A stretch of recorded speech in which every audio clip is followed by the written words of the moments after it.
thank you for coming on our first show. We've spoken a couple of times before over the past decade. I wanted to talk to you today about what's happening in Gaza on the ground, and we'll do that in a moment. But let me just start today by discussing what's happening in Israel with Benjamin Netanyahu.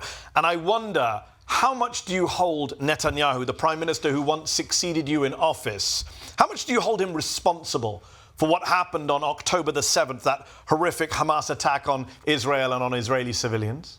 Netanyahu is not responsible for the attack of Hamas. Hamas is a murderous organization. What they did on the 7th of October is a terrible murder, atrocious butchering, raping, beheading innocent civilians inside the state of Israel, in the living rooms, in the bedrooms, in the safe rooms where they live outside of Gaza. So they are completely responsible for everything that happened. If you want to ask me whether the policy of the Prime Minister of Israel that preceded these events was responsible, was acceptable, that's a different question. Do you believe Netanyahu deliberately propped up Hamas in Gaza all these years, funneling cash from Qatar to Hamas as a way of undermining and dividing the Palestinians and cynically preventing a two-state solution from emerging? Yes. You are repeating what I've been saying for a long time, long before the October 7th. From day one, Netanyahu downgraded the Palestinian Authority and almost inevitably upgraded the Hamas. The fact is that Netanyahu, as I say time and again, many years before October 7th, he released more than 1,000 Hamas murderers. On top of them, Yahya Sinwar, who turned out to become afterwards the leader of Hamas and the commander of the atrocious operation which was committed on the 7th of October. So there is no doubt about the priorities that Netanyahu had for all these years. To say that Netanyahu ever dreamed that one day Yahya Sinwar, instead of cooperating with him as he probably planned or hoped, will do what he did on the 7th of October, that's too much. But I certainly hold him responsible for the fact that the Palestinian Authority was downgraded, that there were intentionally in purpose, no serious negotiations, not a genuine effort by the Israeli government to embark on meaningful negotiations for a two-state solution. It's absolutely what I have been saying all these years. As a former Israeli Prime Minister who infamously went to prison over bribery and obstruction of justice charges, I wonder, how much do you think this war is being dragged out by Netanyahu, who's trying to avoid prison over his own ongoing corruption trial? I don't know what does it have to do with my background, which I never recognized or never accepted. But that's not our agenda now. Netanyahu certainly trying to protect himself and has been trying for many years, long before he was indicted.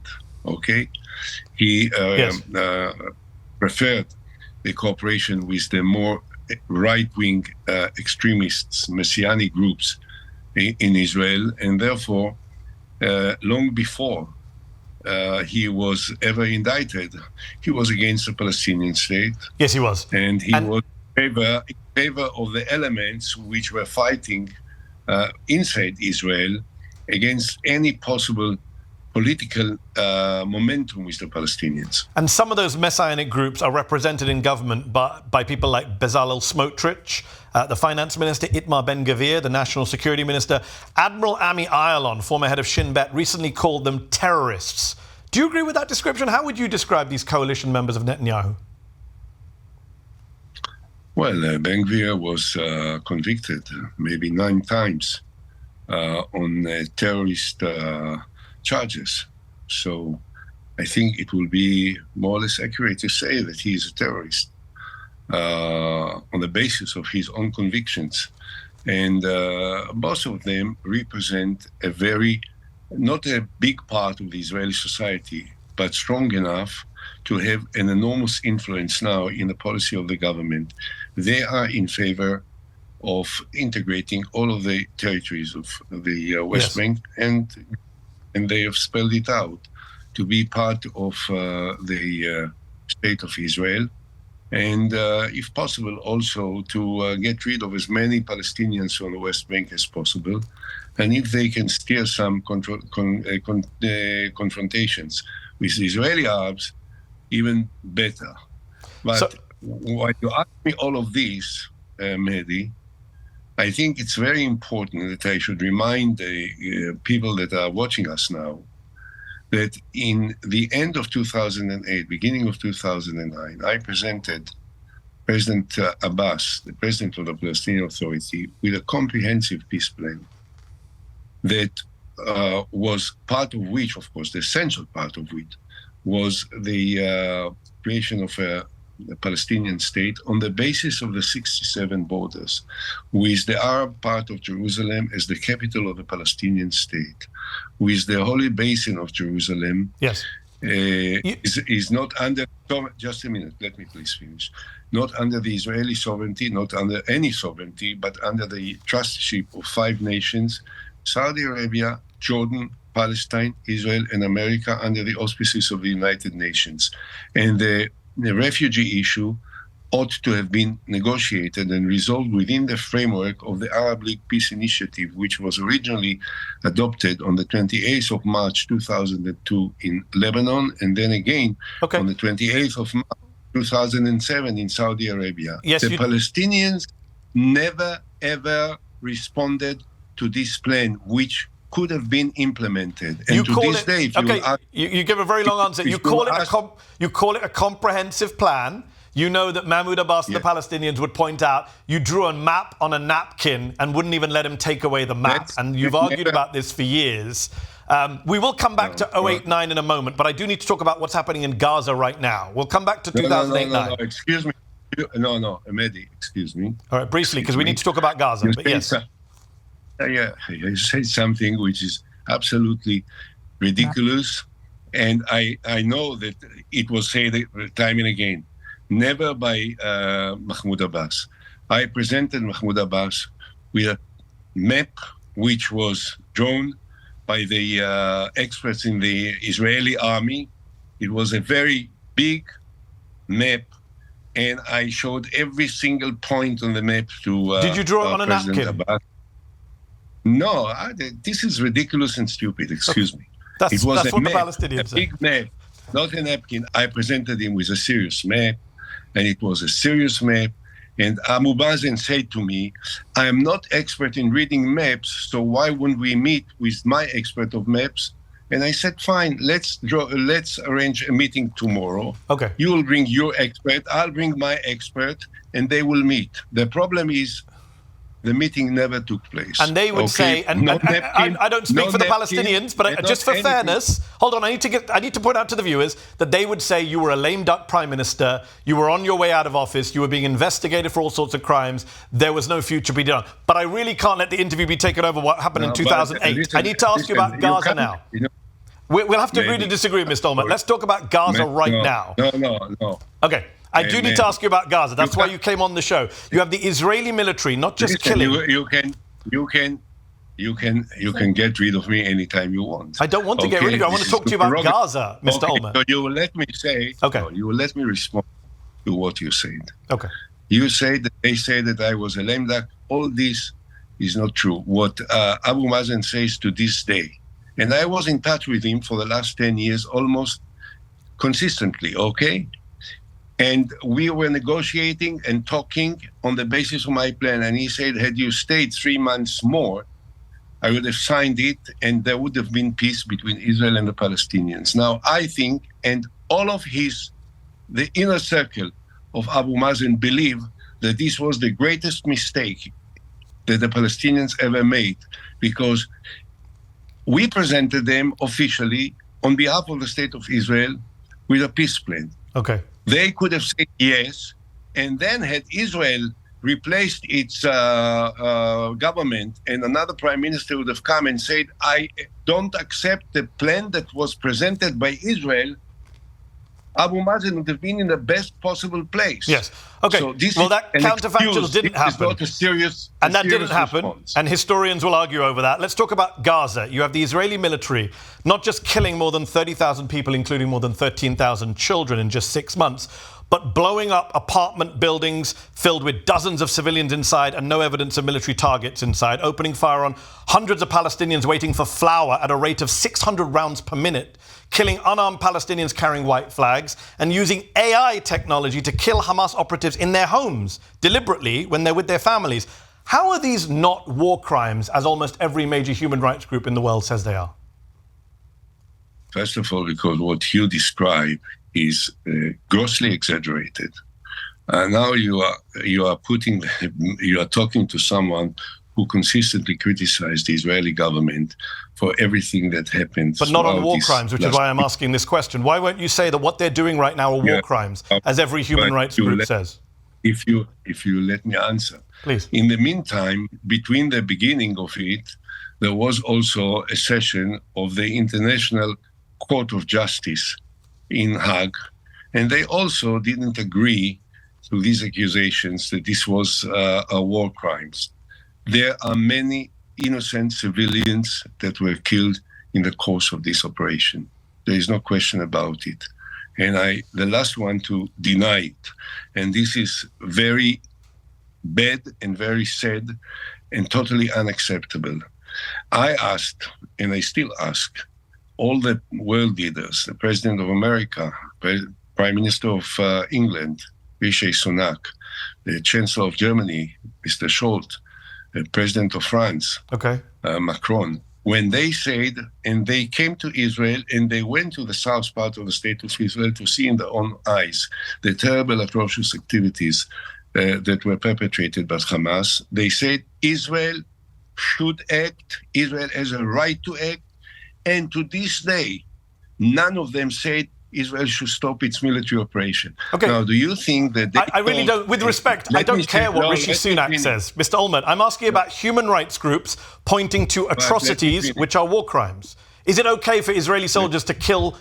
Is it okay for Israeli soldiers to kill Palestinians carrying white flags, which is what they've done on multiple occasions? Yes or no? You know that in the course of some military action, the Israeli forces killed Israeli of the hostages that were walking with a white flag, and they killed them. So sometimes there were terrible such events that happened. This is not a policy of Israel. And I'm actually, a lot of Israeli soldiers say it is a policy that they're allowed to open fire in a free fire zone in Gaza. That has been documented by Haaretz, for example. A kill zone. Let me finish. I know it's very hard for you to hear someone from Israel who disagrees with the government, who criticizes the government, but who doesn't speak the gross exaggerations. Hold on, Mr. Olmert. What is the exaggeration, what I said? Did they not shoot people with white flags? Yes or no? Is that an exaggeration? Let's be specific here, not vague. I'm not under investigation. No, I'm just asking for your opinion. Please. So you relax, and let me speak. I'm very relaxed. It's just we're talking about the killing of innocent civilians, which you are dismissing as exaggerations. It's not a good look for you, Mr. Olmert, to dismiss the killing of a grandmother whose 4-year-old grandchild was carrying a white flag. She's gunned down by an Israeli sniper. Is that a war crime? A war crime is entering into the house of a classmate of mine in Be'eri kibbutz. I visited her home today, and killing her husband and killing her neighbors. I've seen the pictures, I've seen the bodies. Now, nothing of this is perpetrated by the state of Israel. I agree, and I am very unhappy about the killing of innocent civilians in Gaza in the course of the Israeli operations against murders that are buried, that are hiding underground hospitals and private homes, and they think that the human shield will somehow defend them. It doesn't work this way in wars. It's terrible. It's a nice use of human shields. So, Mr. Olmert, here's the difference between... Okay, here's the difference between me and you. I give you condolences for your loss, and I say what Hamas did on October 7th were war crimes. But I'll also say when Israel does it, it's a war crime. I'm not blindly partisan, as you seem to be. You're unwilling to say that when Israel enters a home, and by the way, we know from 9/7/2 this week that rockets are sent into Palestinian homes by AI systems that wait for the militant to get home to be with their wife and kids and then kill them all together. That's a policy of Israel, Ehud Olmert, and that is a war crime. This is the propaganda of the organization. It's an Israeli media. It's an Israeli media report from 9/7/2. It hasn't been denied by the Israeli military. It's not propaganda. It's from your press.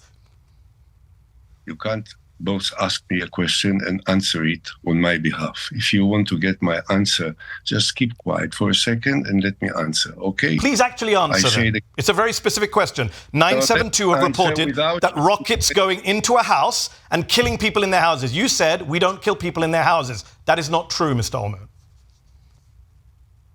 You let me finish? Yes. What I start to say. Thank you. As I said, Israel is not entering into innocent houses for the purpose of killing the innocent civilians that live there. In many of the houses where the Israeli soldiers were entering, there were weapons, there were bombs, there were rockets, and there were killers that were hiding. And the only purpose of entering into those places was to reach out for the killers that perpetrated their atrocities against Israeli civilians. And while blaming me, I've been criticizing the Israeli government, and I have supported every possible effort in order to bring the humanitarian supply to help the civilians in Gaza, which were suffering as a result of the war, which started by them, by their people, by their leaders, by the Hamas killers and murderers in Gaza. Well, unfortunately, the war existed before October 7th. Mr. Olmert, you keep talking in vague terms. You deny. Excuse me. Yeah. You deny that the events in the 7th of October started with a terrible, atrocious activities and murders by the Hamas. Let me answer your question. You asked me a question. I think that what Hamas... I'm answering your question. I think what Hamas did on October the 7th was atrocious war crime. I've already said, I'm the only one of the two of us who's willing to condemn all war crimes by Hamas and by Israel. But I want to ask a specific question. You said we don't... Hold on. Let me ask a question. I just want to do it in facts, Mr. Olmert. No. Human Rights Watch... You said... Mr. Olmert, I want to ask the question, then you answer. The pattern of our meeting... No. You just gave a very long answer and you said Israel does not go into innocent homes. I want to give you a fact. Human Rights Watch says an Israeli airstrike on a 6-story apartment building sheltering hundreds of people in Gaza on October the 31st is an apparent war crime. The attack killed 106 civilians, including 54 children. Human Rights Watch found no evidence of a military target in the vicinity of the building at the time of the Israeli attack. Israeli authorities have provided no justification for the attack. That's Human Rights Watch, which condemned Hamas on October the 7th, and they're condemning Israel on October the 31st. Why can't you condemn Israel and Hamas? Why only Hamas? Thank you for the question. The difference between you and me, or between the Hamas and the State of Israel, is that whatever Israel is doing was examined carefully by completely independent International Court of Justice in Hague in a very long session for a few days, and everything was examined, and they didn't come up with the conclusion that you now spell out. Are you kidding me? They said it's a plausible genocide. The International Court of Justice suggested that the genocide in Gaza is a plausible case for a genocide in Gaza. That's something you're proud of, your country to be held in that light? You can repeat the question time and again and not listen to my answer. I said that the International Court of Justice did not come to the conclusion that you are trying to voice time and again as if it will make it a truth by just you saying it and spelling it. What I say is that if there is an excessive use of power that affects innocent civilians in Gaza, I am ashamed of it and I apologize for it.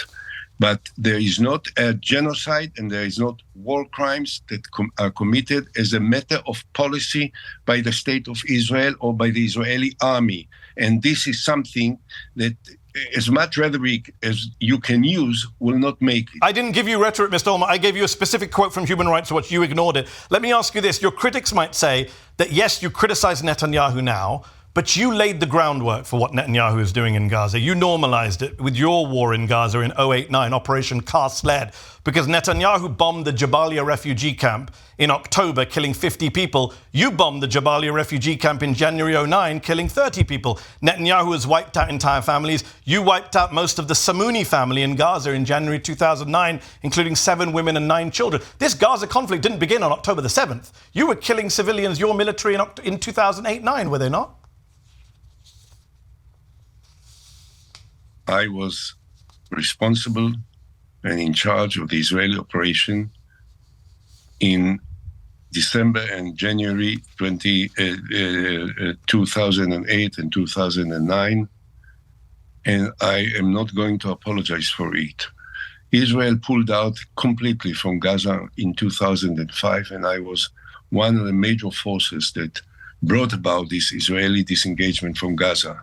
And from day one, the Hamas was shooting rockets against Israel when Israel was completely outside of Gaza and killed many people and shoot at all of the townships across the border into the cities, into the townships. That's not quite true, Mr. Olmert. There was a 6-month ceasefire.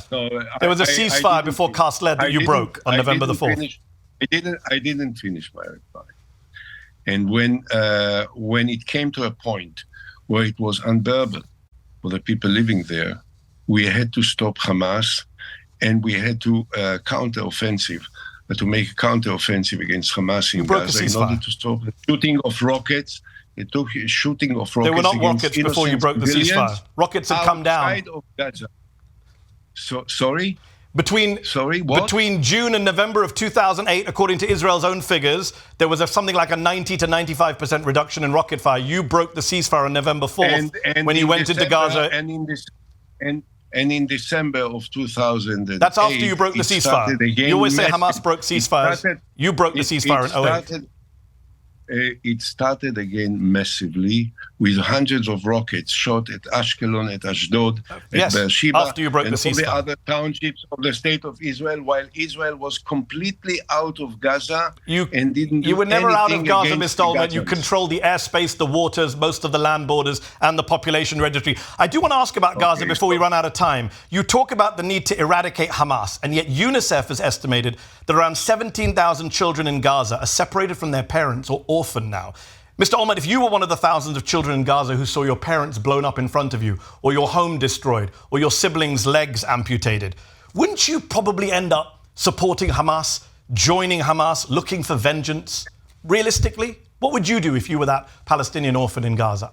Honest question. You choose to try the story, to start the story from a point which is comfortable for your argument. You completely... I'm asking a human argument. If you were a Palestinian child in Gaza today, would you be more or less likely to join Hamas? I heard your question. You are not prepared to hear my answer. I said that Hamas is a terrorist organization, is recognized as such by all the international community. They consistently was shooting and attacking innocent civilians for years and years and years and years. Now, if there were innocent civilians which were killed by Israel, and there were many, as I said, many, unfortunately, because Hamas is embedded in the urban center of Gaza and Khan Yunis and Rafah. Everywhere in Gaza is urban. It is inevitable that when you reach out for the leaders of Hamas, you also, unfortunately, regrettably, kill innocent civilians. This is not our policy. But are you helping Hamas in that way, I'm wondering? I'm wondering, do you think that you're helping Hamas, even unwittingly? Are you helping Hamas by creating a generation of Palestinian youth that hates Israel for killing their parents? You know, I think that Hamas is helping the Messianic groups in Israel by doing exactly what you described it is done to them, they are doing to Israelis. Understood, but you're not answering my question. If you were a Palestinian child in Gaza today... I understand your point. I'm asking you a very simple question. You refuse to look at the facts because it is not I'm asking a personal question, Mr. Olmert. I'm asking if you could put yourself in the shoes of a Palestinian child who lost their entire family, lost their limbs, would you be more or less likely to hate Israel, more or less likely to join Hamas? It's a simple question. If you don't want to answer it, that's fine. But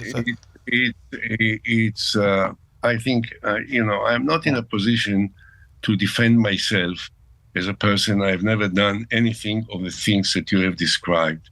If someone is so hate as so many Palestinians by the confrontation with Israel, I would also expect that they will ask themselves whether this murderous organization was leading them into such confrontations which cause so much pain and so much events that cause so much suffering to the Palestinians. One more personal question for you before we run out of time. You say I'm making stuff up about you. Human rights groups say around 900 civilians were killed by Israel in Lebanon in 2006 on your watch, and at least 750 civilians were killed in Gaza by Israeli forces during Car-Sled in 2008-09 on your watch. Do any of those more than 1,600 civilian deaths on your watch, do they ever weigh on your conscience? Do they keep you up at night? I'll tell you what kept me open, my eyes open at night were the hundreds of Israelis which were massacred and killed by Hezbollah in the north and by Hamas in the south. So the answer is no? None of those civilians who died on your watch that were killed by your military bother you? I never said no. I hope that the Hamas organization, as a result of the last terrible events, will disappear from the face of the earth so that there will never be more atrocious attacks as they have perpetrated in October 7th, and there will not be reprisals by the Israelis, which will cause so much pain to so many Palestinians. And Mr. Olmert, I've asked Hamas leaders about the blood on their hands in the past. I'm asking you, do the deaths that you caused, you signed off on, do they keep you awake at night? I'm very sorry for every death that was caused because of my decisions. But sometimes when you are in a position as I was, and you had to take decisions in order to defend your people, as I was forced to do, then sometimes it is inevitable that innocent people will be suffering from this. I'm so sorry and sad for everyone that suffered from it. I don't apologize for anything that I did in the defense of the people of Israel, which were attacked consistently for many years by the Hamas murderous organization. Very last question, Mr. Olmert, and thank you for your time. How concerned are you about a full-scale war now between Israel and Iran in the region, given Israel's recent strike on an Iranian diplomatic facility in Syria in violation of the Vienna Convention? Do you worry that Benjamin Netanyahu is trying to provoke a new front in the war? I don't think that there was any diplomatic facility in Syria which was attacked. In Syria, general in the Revolutionary Guards of Iran, which is almost consistently for a very long time organizing the provocations of Iran against Israel and the north border, was eliminated by an Israeli attack. As far as I understand, I don't think that the Israeli government has ever taken responsibility for this, but this is the common wisdom. And I hope that this will bring the Iranian government to second thought about the merits of these confrontations. But what if it doesn't? What if it prompts a retaliation by them and we're into World War III then? I hope that they will be very careful in what they do, and I hope that we will be very firm in our response. It would be good if the Israelis were careful too. Ehud Olmert, we're out of time. Thank you so much for giving us your time today on the first edition of Mehdi Unfiltered. Appreciate it. Thank you.